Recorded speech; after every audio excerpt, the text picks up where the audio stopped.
Okay, so to enable us to set number 1, tappets, okay, or valve clearance we call it, we need to rock number 4. Now what does it mean to rock number 4? If you watch number 4's rockers, okay, we'll turn it back a little bit first, okay. Okay, now you'll see the exhaust valve will go down, okay. As the exhaust valve goes down and it starts coming up, all right, as it reaches its uppermost point, you will see the intake valve starting to push down. Okay. You know, that is what we call rocking, okay.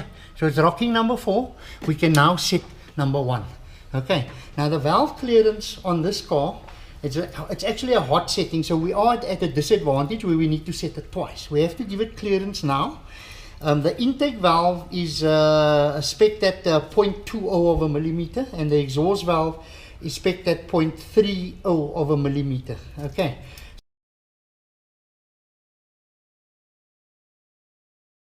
So it's 20 and 30. All right. 0.20. Okay. So what I normally do is, you can feel the feeler gauge is pretty flexible on that one. It's a bit more taut on that one. So the exhaust valve normally takes the greatest clearance. Okay. So we'll put the feeler gauge in, and we will adjust it with a screwdriver and a locking spanner size 12. Okay, so we'll basically adjust it like that. Okay, you put your screwdriver in, you turn it very lightly up against till it can't go anymore. Don't force it. Okay, just turn it until you feel it's just, you know, going against that feeler gauge there. Okay, and then we lock the locking nut. Okay, and that should keep our valve clearance where we need it to be. That's 30 or 0.30 of a millimeter, and then we'll go to the intake. We'll turn it around. We'll put the 0.20 mil feeler gauge in there. Okay, and then we'll turn down, and as I said, we'll turn it until we turn that we turn the adjuster right up against the feeler gauge. Okay, you don't want to choke it.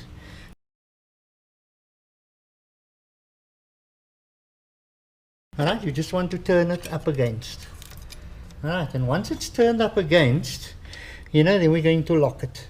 So you see how important it was earlier to loosen up these adjusters. Okay, you remember I gave you that tip to just loosen up all the adjusters and make sure that they turn very nicely. And this is the reason why I insisted on that. Okay, so we lock up that adjuster, and we'll feel that number 2, that 0.20 thickness feeler gauge. It will just slide in. Okay, it'll just slide in like that without forcing it, but it shouldn't go in too easy. All right. So we've got number 1 set. Now the firing order for this car is 1, 3, 4, 2. So that would mean that we'll be setting number 3 next, which means number 2 will be rocking. So when we turn the engine, pay attention. We've got to turn these rockers down onto the valves so that they actually activate. Otherwise they're going to have too much clearance. All right. So now I'll turn it. You will see exhaust valve will go down on number 2. As it comes up and the intake valve starts going down, that's where we're rocking. Okay, so we are now rocking on number 2, which means that we're going to set number 3. Okay, so we'll set number 3. All that this means is that you maybe cannot see it here now, but the cam lobe will be facing down, okay, on these 2 cylinders. Okay, so that the valves will close completely. You cannot have the valves open when you are setting the valve clearance. So we'll take the thick one, the 0.30 of a millimeter, because this is the exhaust valve here. The exhaust valves are normally the widest. They got the greatest gap, the biggest gap. Okay, so we'll turn it down till you're turning it right up against the feeler gauge.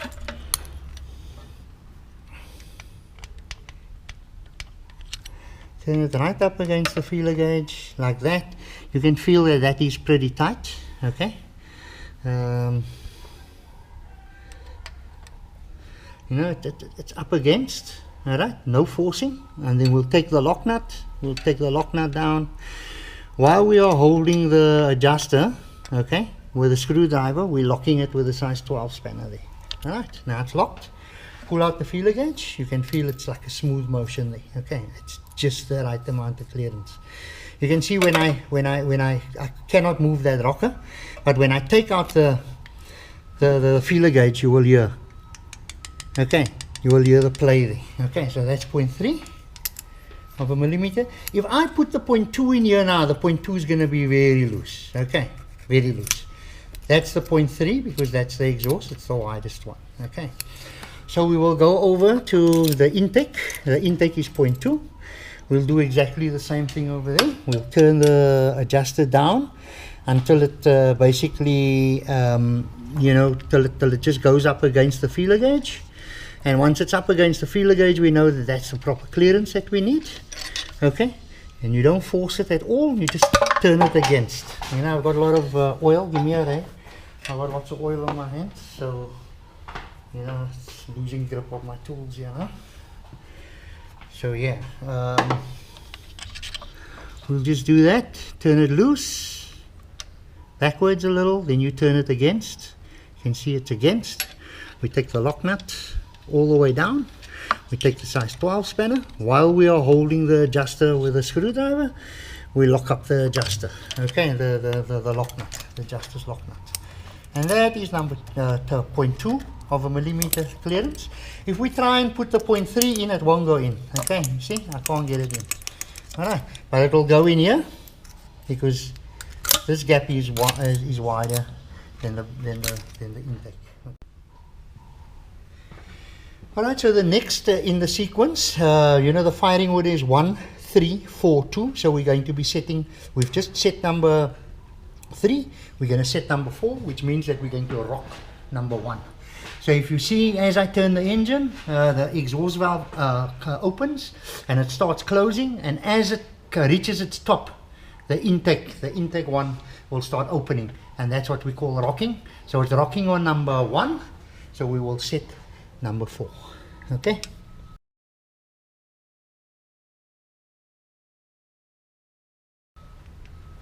That's how it works.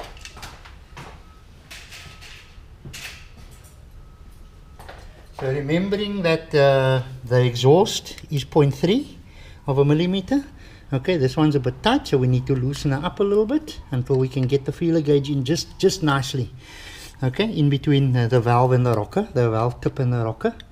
And then we'll tighten it just against, alright, making sure that the feeler gauge can still move inside there, just about. We'll take the locking nut, we'll hold the adjuster with a screwdriver, and there we go. Okay, that's 0.3 of a millimeter. Feeler gauge just going in. So we'll go over to the intake valve and we'll do exactly the same there. Okay, you can actually see that there's lots of play on this one, so she's pretty loose.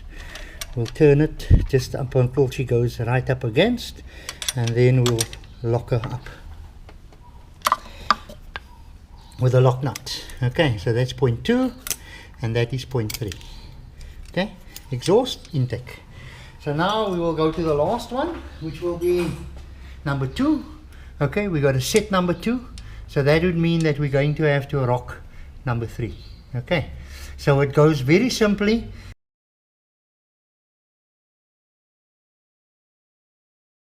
Okay, you rock 4, you set 1. Okay, you rock 3, you set 2.